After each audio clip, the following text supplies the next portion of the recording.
भगवान बचाएगा। कई सालों पहले की बात है। किसी गांव में एक साधु रहता था।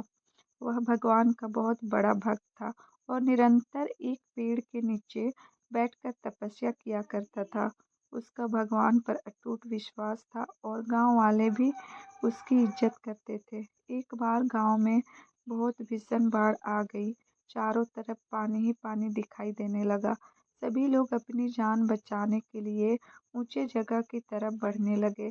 जब लोगों ने देखा कि साधु महाराज अभी भी पेड़ के नीचे बैठ भगवान का नाम जप रहे हैं, तो उन्हें यह जगह छोड़ने की सलाह दी गई। परंतु साधु ने कहा, तुम लोग अपनी जान बचाओ, मुझे तो मेरा भगवान बचाएगा। धीरे धीरे पानी का स्तर बढ़ता गया और पानी साधु के कमर तक आ पहुंचा। इतने में वहां से एक नाव गुजरी। मल्लाह ने कहा, हे साधु महाराज, आप इस नाव पर सवार हो जाइए, मैं आपको सुरक्षित स्थान तक पहुंचा दूंगा।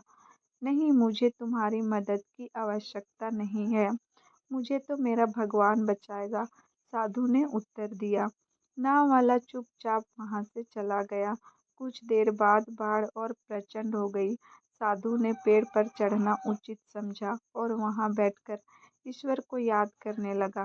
तभी अचानक उन्हें गड़गड़ाहट की आवाज सुनाई दी। एक हेलीकॉप्टर उनकी मदद के लिए आ पहुंचा। बचाव दल ने एक रस्सी लटकाई और साधु को उसे जोर से पकड़ने का आग्रह किया, पर साधु फिर बोला, मैं इसे नहीं पकड़ूंगा, मुझे तो मेरा भगवान बचाएगा। उनकी हट के आगे बचाव दल भी उन्हें लिए बगैर वहां से चला गया। कुछ ही देर में पेड़ बाढ़ की धारा में बह गया और साधु की मृत्यु हो गई। मरने के बाद साधु महाराज स्वर्ग पहुंचे और भगवान से बोले, हे प्रभु, मैंने तुम्हारी पूरी लगन के साथ आराधना की, तपस्या की, पर जब मैं पानी में डूबकर मर रहा था, तब तुम मुझे बचाने नहीं आए।